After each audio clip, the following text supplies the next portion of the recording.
దేశమా మా జనని జన్మస్థానమా జగతిలోని కీర్తి నిలిచిందోయమ్మా.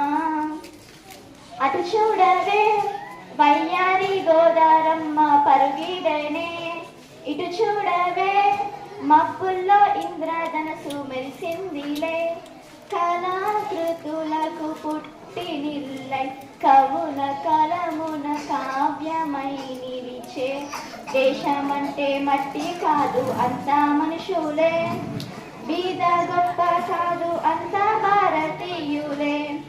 కులము మతము వర్గం అంటూ భేదమెందుకులే, ఐక్యత కలిగి జీవిస్తేనే అర్థముందులే. మన శాంతి సమాధానమే మనకందించు సుశ్యామలం దేశాని